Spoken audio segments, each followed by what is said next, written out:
Welcome back, folks. We did an open box video the other night, but it ran over an hour, so I decided not to publish it and rather show you a couple of highlights from what was in that box. We had 28 coins, and I want to call this the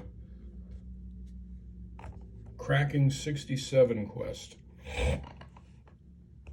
I've been going through all my uncirculated rolls of pennies, dimes, quarters, half dollars, all mid-century modern stuff, pre-1964. I've got thousands of dollars in face value in uncirculated rolls, a lot of bank-wrapped rolls, which are still bank-wrapped. I don't want to open them. I haven't opened them, so I'm just working off of the tubed rolls. And there's enough of those to keep me busy for now. But I have been intrigued with the price jumps that happen mostly between the grades of 66 and 67.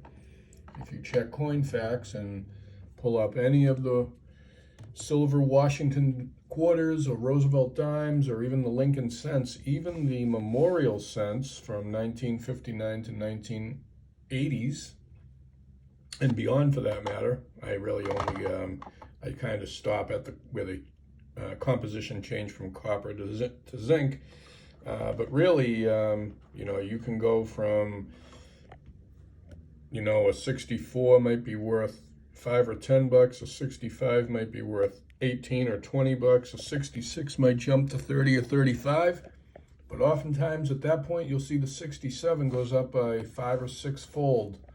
It's not unusual to see a 66 be a $35 coin and a 67 be 150. Sometimes significantly higher. There's a handful of Lincoln cents from the 60s where the strike was just terrible throughout the whole entire year, like the 1963 D. There's a handful of Jefferson nickels for which there are no full steps. I think 1967 is one of those years. There's not a single one graded with a full step designation at PCGS. So if you find a 1967 nickel with 5 full steps, chances are it's going to be worth 5 figures or more, maybe more. MS 67 or 68 full steps on the first one graded, it could be 6 figures. So, I've been intrigued with all of these coins, figuring there had to be a few 67s, maybe a 67 plus, maybe even a 68 hiding somewhere within them all. So, so the quest began, and about a year and a half ago, I picked up like 30 rolls of 1966 pennies from a very nice lady in Denver. Came through Craigslist. I'm out in Boston. We went back and forth a handful of times. She trusted me enough. Actually, I paid her first. I sent her a Zelle payment. She came through and sent the order, and those coins were spectacular, and we're about to have a look at some of them. They're red-brown because they're toned, and that's why I sent these ones in. These were not sent in with the hopes of getting a 67. These were sent in for the color, and I wanted the true views, although, quite a nice coin. Dark with the light. The lighting is bad. I'm sorry about that, but as you can see, I've given the grade away at 65 red-brown. Again, not a super high-value coin by any stretch of the imagination, but really nice color. Not so much that you would be able to pick up on it on this phone camera. I have a few hundred with this type of toning, and I was trying to pick out some of the nicest ones. This one is decent. There's a little blemish there up in the right field, which is going to hold this coin down to a 65. There's a few other blemishes as well. 65 is the first grade at the gem level, but there can be quite a few contact marks on a 65. Let's have a look at another one. Here we have another 1966, trying to get better lighting for you guys. Another red-brown. You can see all the little marks in the right field there when you get it at the right angle, above the date, below the word trust.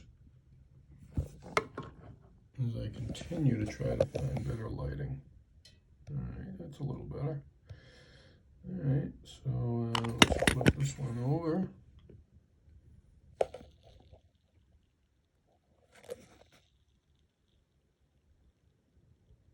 And we're going to see that this one is also 65 red-brown. So there's the first couple of pennies that came back.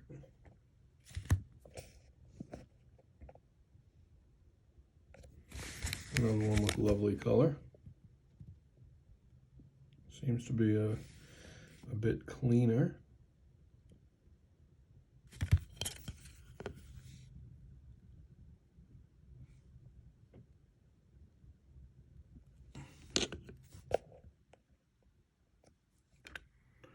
Trying various angles. Not having a lot of luck. Another 65 red-brown. See if we can move some of this stuff out of the way. Probably not helping the situation. Tubes and tubes of stuff that's in the way. There's 3 down. Now we have another 1966.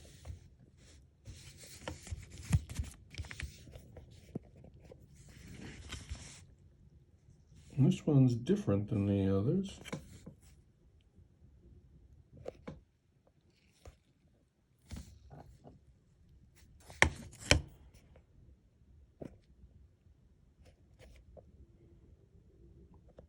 A lovely color.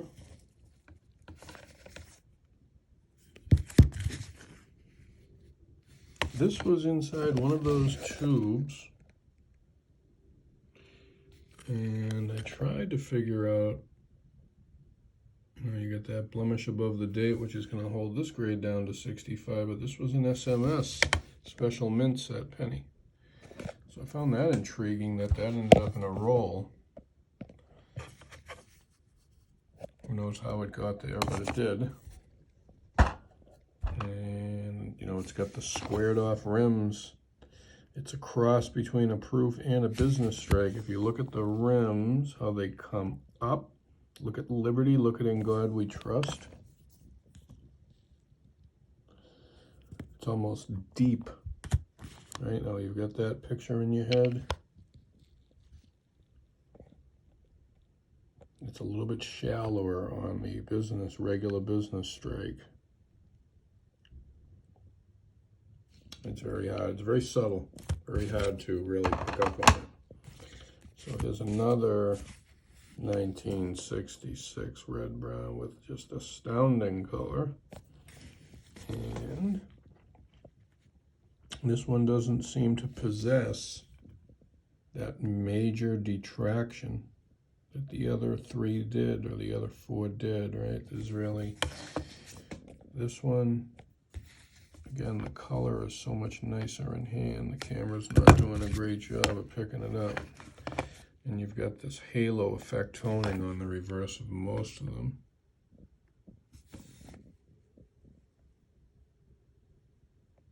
You got some really strong magentas and pinks in there.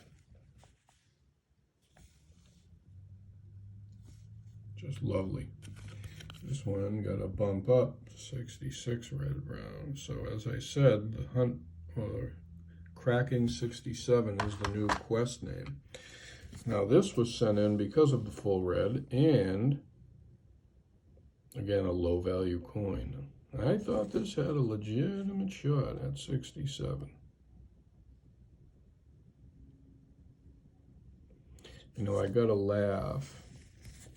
I buy a lot of rolls, right? I buy a lot of rolls. I don't buy a lot of rolls on eBay. I buy them at private sales. I have a lot of dealer friends and contacts. I buy them through Craigslist, different dealer connections. And I'll buy the occasional roll on eBay when the conditions are right, but there's a lot of garbage. But if you look, and it probably happens in the other categories. I know it happens a lot in the Morgan dollar category.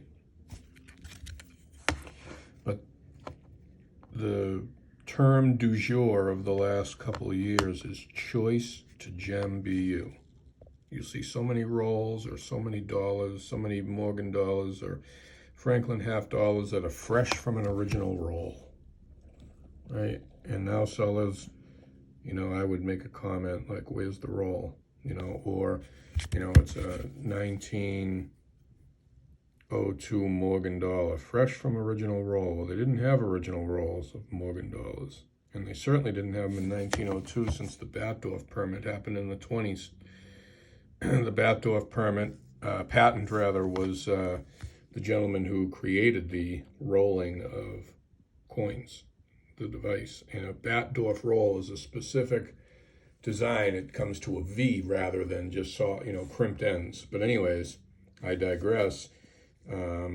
Choice to gem BU rolls, choice to gem BU is the term of the day. This one did not make 67, 66 red. I mean, this one kind of left me scratching my head. I think it's got full luster. I think it has a full strike.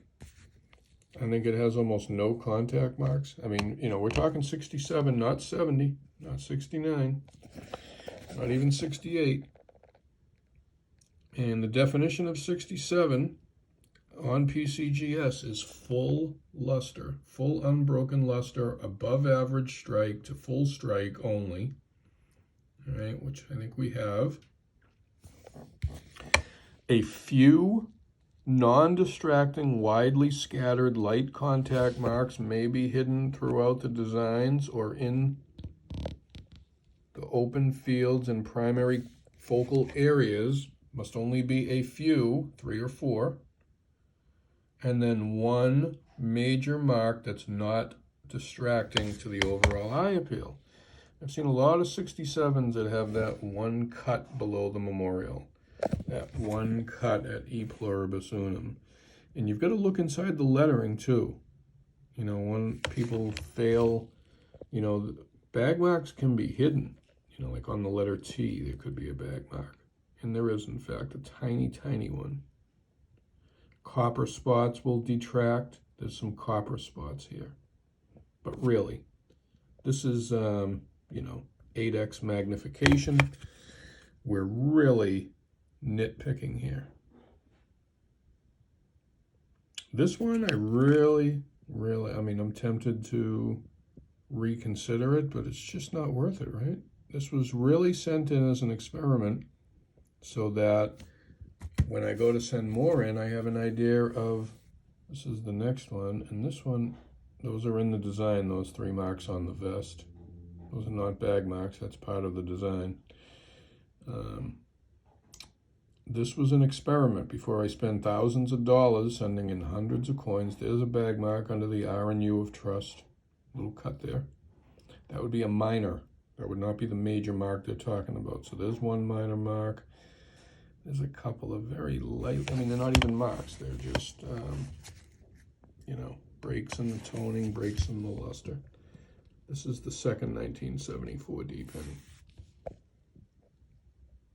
That's the first one. That's the second one. So there's a couple of minor marks on this one. The reverse is just as nice as the other one. This one's probably a speck not as nice as the one that we just saw, the graded 66, and this one also came back 66 red. I mean, at least 66 plus on the first one, in my humble opinion. But my opinion doesn't matter. So moving right along, we're running out of time here. Next up, we have this Roosevelt dime, 1946. Again, with full luster, in my opinion, full strike. Almost no marks. There are a few marks on the neck. Quest for 67, cracking 67, whatever you want to call it. This one earned the full torch designation. You can see the top band, the horizontal line going through that top band under the fire, under the flame. And then down the bottom next to the S mint mark, a 1946 S, those bands, horizontal lines are full. The vertical lines on the torch are full. We don't see any major marks at all on the reverse. We don't even see that many, really any minor marks.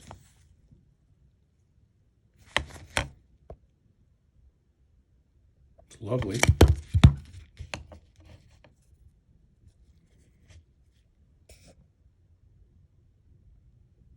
you know, those marks on the neck right here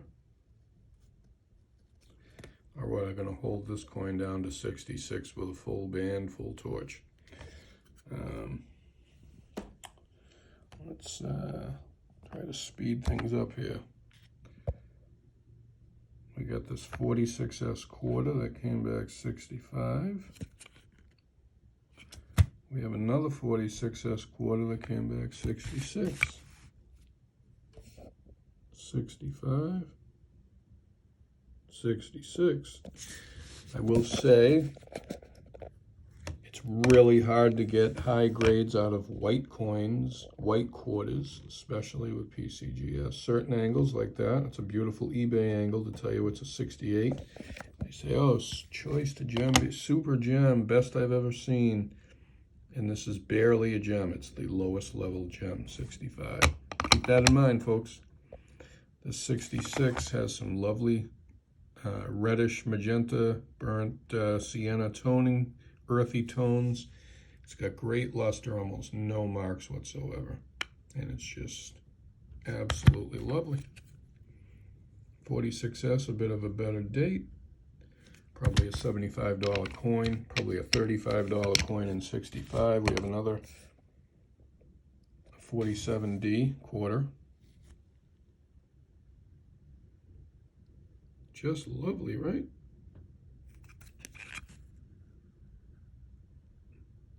What do you think? 65 or 66? If you guess 66, you win. We have one more 47D quarter, and we have a 47S. Here's the 47D.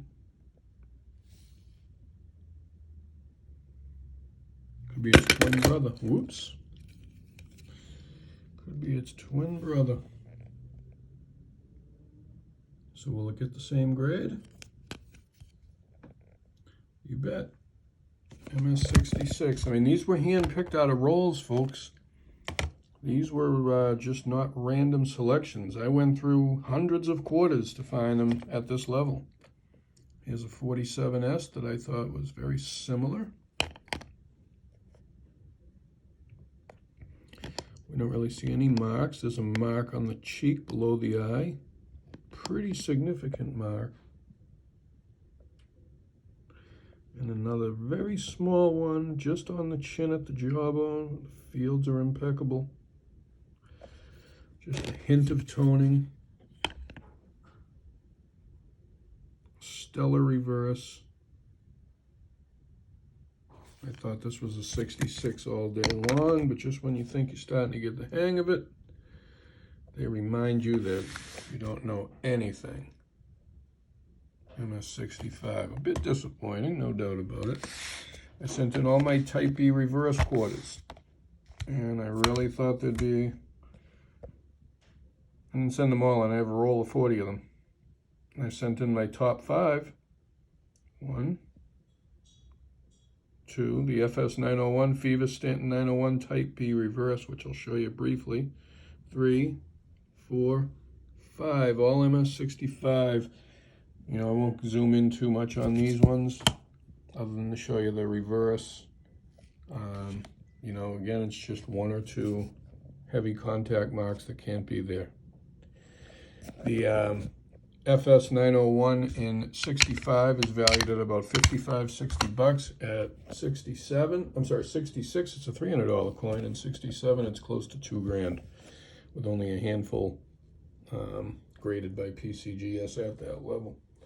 So on the reverse, if you look above the A in dollar, that leaf right there is very thick, what they call high relief. See the leaf right above on top of the A? It's melded into the top point on the A. And up here, see the E and S in States of America? See that separation? All right.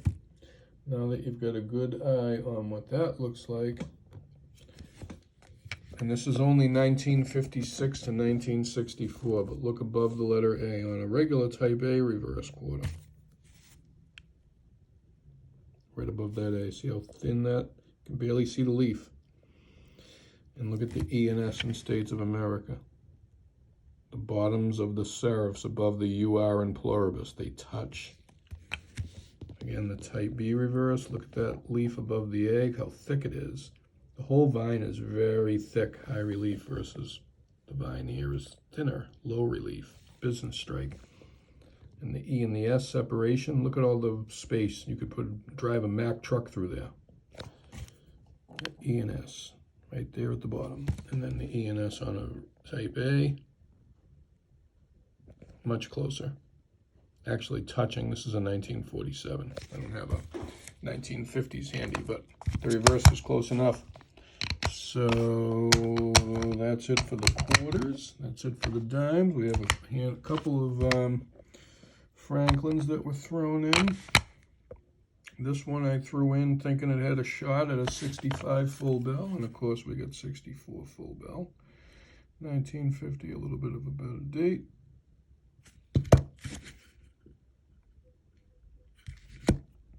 Full bell lines referencing those horizontal lines on the Liberty Bell being complete from left to right without really any interruptions. That can be the tiniest of interruptions, but it's got to be very insignificant. We tossed this in. It was sitting in an album. That's a 55 proof Franklin. I just wanted to see. Again, I've never really sent one of those in to be graded. I just wanted to get an idea of how they would grade it.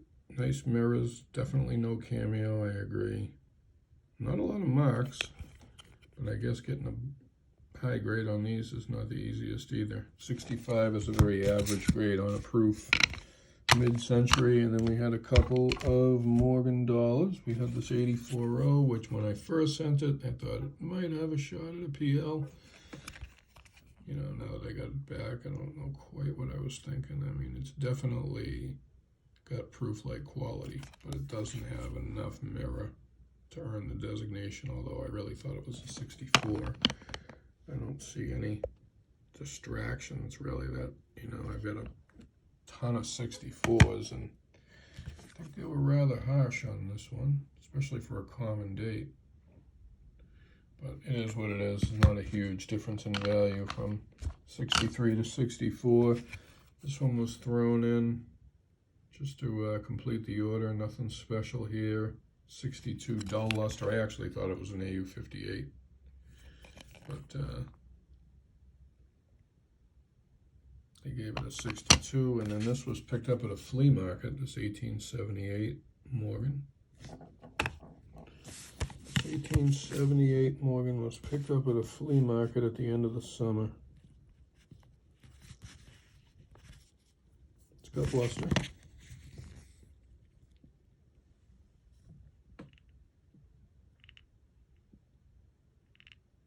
But it's not mint state, right? You can see the wear.